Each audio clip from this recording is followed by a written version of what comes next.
पकड़े जाते हैं कतर की इंटेलिजेंस एजेंसी के द्वारा। तो इजराइल के साथ हैं, हम भाई हैं इजराइल के। मौत की सजा को मोदी जी की वजह से रोक लिया जाता है।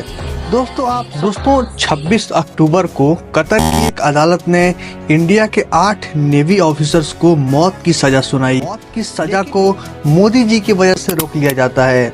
दोस्तों आप सबको पता ही होगा इस केस के बारे में। मैं फास्ट फॉरवर्ड करके सीधा टॉपिक पे आ जाता हूँ।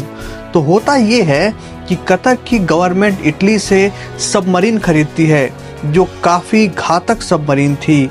ये बिना पता चले पानी में रहकर अटैक कर सकती थी। लेकिन 8 नेवी ऑफिसर्स जिनको कतर ने इंडिया से हायर किया था कतर की नेवी में काम करने के लिए, वो ये इंफॉर्मेशन लीक कर देते हैं इजराइल को।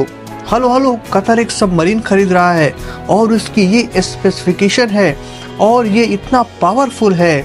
इस बात का पता कतर गवर्नमेंट को चलता है और वो सभी नेवी ऑफिसर्स को कैद कर लेते हैं, क्योंकि कतर नहीं चाहता था कि उसके इस डील के बारे में पता चले किसी को। कोई भी नेबरिंग कंट्री नहीं चाहेगी कि उसका नेबर कंट्री उससे ज़्यादा ताकतवर बने। मोस्टली जो इंडिया के लोग हैं वो इजराइल को सपोर्ट करते हैं।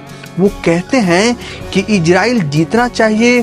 कतर की नेवी के उन ऑफिसर्स को भी यही लगा होगा कि ये जो मिसाइल है ये काफ़ी खतरनाक है, तो इसकी खबर हमें इजराइल को देना चाहिए। और यहाँ पे अब वो अपनी ड्यूटी भूल जाते हैं और बता देते हैं इजराइल को कि कतर ने अब खरीद ली है एक मिसाइल, तुम देख लो। मगर बाद में ये पकड़े जाते हैं कतर की इंटेलिजेंस एजेंसी के द्वारा और इनको लोअर कोर्ट में फांसी की सजा सुना दी जाती है देशद्रोह के केस में। इतना कुछ हो जाने तक भी इजराइल के तरफ से कोई बयान नहीं आया, बल्कि बस इंडिया में उनके एम्बेसी के किसी स्पोक पर्सन ने कहा कि इस तरह से इजराइल का कोई भी लेना देना नहीं है इस टाइप के केसेस से। जिस इजराइल को इन लोगों ने बहुत सपोर्ट किया, साथ दिया, यहाँ पर वो इजराइल इन लोगों से ही पल्ला झाड़ते हुए नजर आया। बाकी इंडियन मीडिया का हाल तो आप जानते ही हैं, क्या उस पर भी बात करना चाहिए? छोड़ो यार, इंडियन मीडिया अगर चाहे तो मोदी जी को वो कतर का किंग भी घोषित कर सकते हैं। इंडिया में भी यूएपीए करके एक एक्ट है जो देशद्रोहियों पर लगाकर उनको जेल में ठूस दिया जाता है।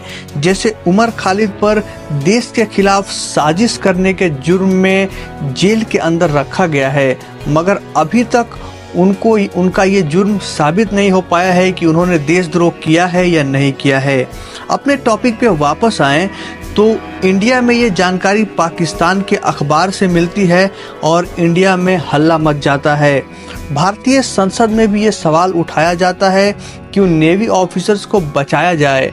इंडियन गवर्नमेंट इस पे कहना था इंडियन गवर्नमेंट का कि बहुत ज़्यादा हम लोग शॉक्ड हैं कि इंडियन ऑफिशियल्स को इस छोटी सी वजह के लिए फांसी की सज़ा सुनाई जा रही है।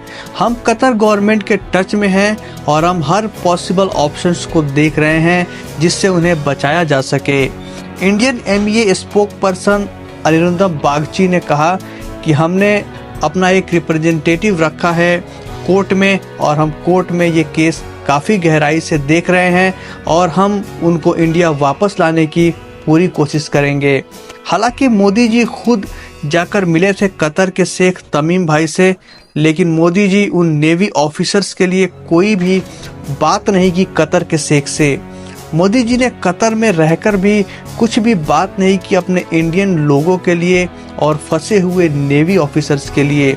हालांकि अब डेथ सेंटेंस को तो हटा दिया गया है, मगर अब कौन सा चार्ज लगाया जाएगा उनके ऊपर ये देखना होगा। फिलहाल के लिए वो सब अभी कतर के जेल में बंद हैं और आगे की कोई खबर नहीं है कि क्या होने वाला है, क्योंकि ये केस काफ़ी कॉन्फिडेंशियल है।